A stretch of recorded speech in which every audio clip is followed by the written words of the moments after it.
Stop. Before you scroll past this, I need you to hear something. You are not broken. You are not too sensitive. You are not too intense. You are not too much. You are someone whose brain went through something, and it adapted. Brilliantly, painfully, quietly. And today, I'm going to show you exactly how it adapted, why you are the way you are, and why the things that make you feel different are actually the most powerful things about you. Stay with me. This one is going to hit different. Let me paint you a picture. Someone just delivered devastating news. The room is tense. Everyone is frozen in that horrible silence. And then you make a joke. Maybe it was a dark one. Maybe it was completely out of left field. And the people around you stared like you had just committed a crime. How can you laugh right now? What is wrong with you? Here's the truth nobody tells you. Nothing is wrong with you. You are doing something extraordinary. Psychology calls it coping humor, and it is one of the most sophisticated defense mechanisms the human brain has ever developed. When your mind detects that the emotional pain coming at you is too enormous to absorb all at once, it does something genius. It fires a joke like a flare gun. Why? Because neurological studies confirm that laughter, even dark, uncomfortable, awkward laughter, dramatically reduces cortisol, which is your body's primary stress hormone. The laugh creates cognitive distance between you and the trauma. It puts a thin wall of glass between your nervous system and the thing trying to destroy it. You are not laughing at the pain. You are laughing despite it. And there is an enormous difference. Every dark joke you've ever made in the worst moments of your life was your brain whispering, "This hurts like hell, but it will not end me today." That is not insensitivity. That is defiance. That is a small, quiet act of survival, and it connects directly to something else, something that most people misunderstand about you completely. There's a myth that says if you suffer enough, you become cold. That pain closes you off, hardens you, makes you unable to feel what others feel. That is not just wrong.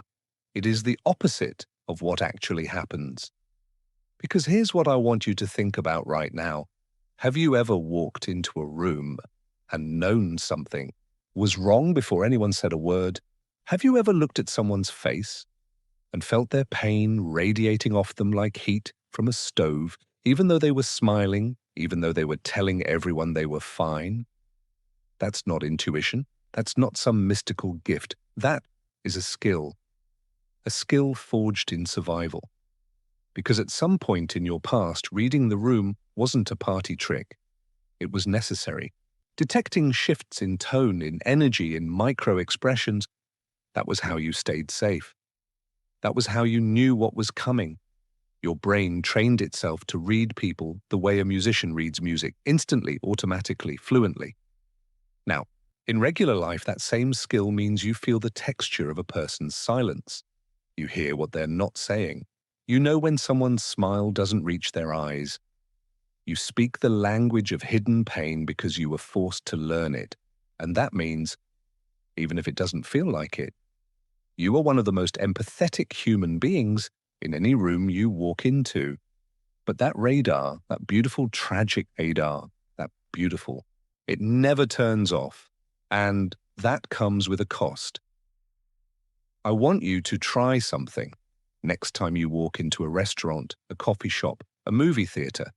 Notice what your body does. You scan the exits automatically. You choose the seat where your back faces the wall. You create mental escape routes before you even sit down. And you've done it so many times that you don't even notice anymore. It just feels like being careful, being smart, being prepared. What it actually is called hypervigilance. Your nervous system, specifically a tiny, almond-shaped structure deep in your brain called the amygdala, learned something a long time ago. It learned that safety was not guaranteed, that danger could come from anywhere, that relaxing completely was a luxury that people like you could not always afford. so it never fully powered down. It sits there, 24 hours a day, 7 days a week, humming at a low frequency, scanning, calculating, preparing, an alarm, system that never gets switched off, only lowered. Is it exhausting? Yes, profoundly. But here is what that bodyguard in your brain has also given you: an instinct for danger that most people completely lack, a gut feeling that has protected you, and probably the people around you, more times than you even realize. That exhaustion you feel, it's the price of a superpower. And now we get to the contradiction that confuses everyone, and including you. Tell me if this sounds familiar. There's a building fire. People are panicking, and you? You're the one calmly directing everyone toward the exit. Heart steady. Voice level. Brain running at full speed. A loved one collapses. And somehow, in that terrifying moment, you are the one making the calls, giving the instructions, holding everything together. You are built for crisis, but then someone changes the plan last minute. A small misunderstanding with a friend, your favorite mug, the one you've had for years, slips from your hands and shatters on the floor. And suddenly, something cracks inside you, a wave of emotion that feels completely out of proportion. And the people around you don't understand. They saw you handle actual disasters without blinking, but a broken mug sends you spiraling. Here is the science behind that. In genuine emergencies, your survival programming takes over. You know how to operate in chaos. Chaos is familiar. Your body knows exactly what chemicals to release, what mode to activate, what to do.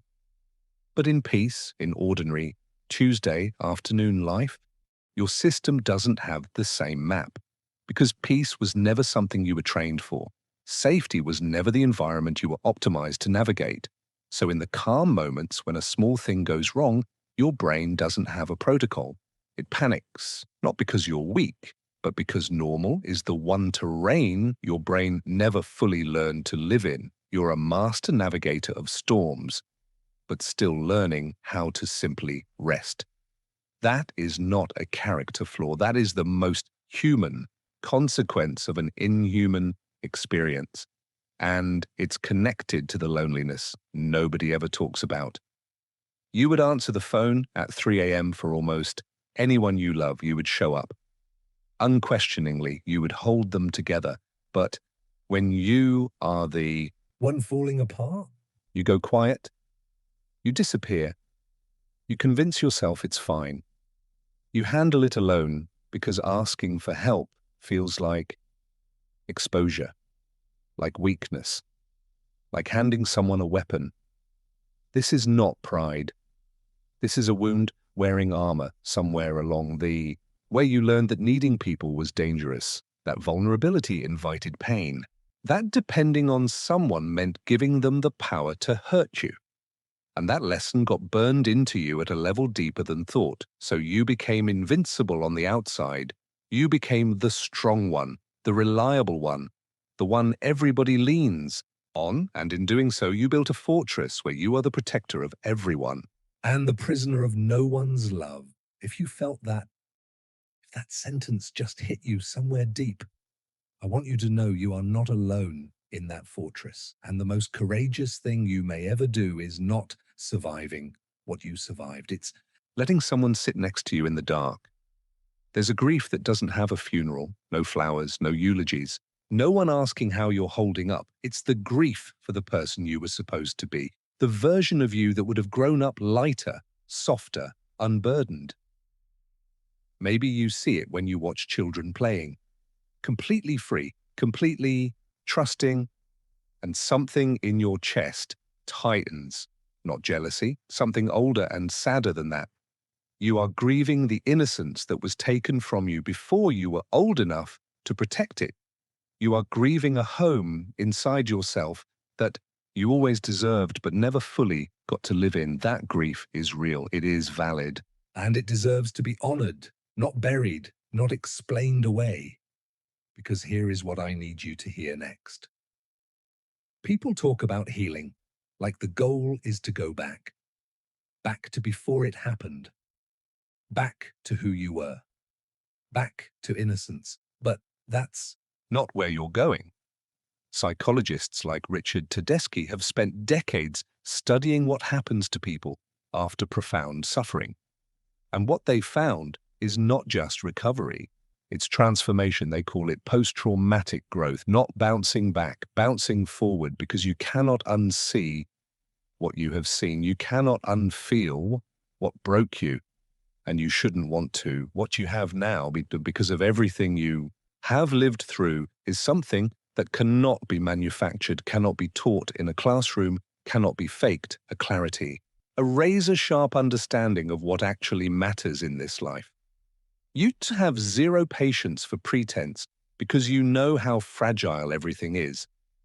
You feel joy more fiercely than most people, a sunset, a real laugh, a warm cup of coffee, because you know what the dark feels like.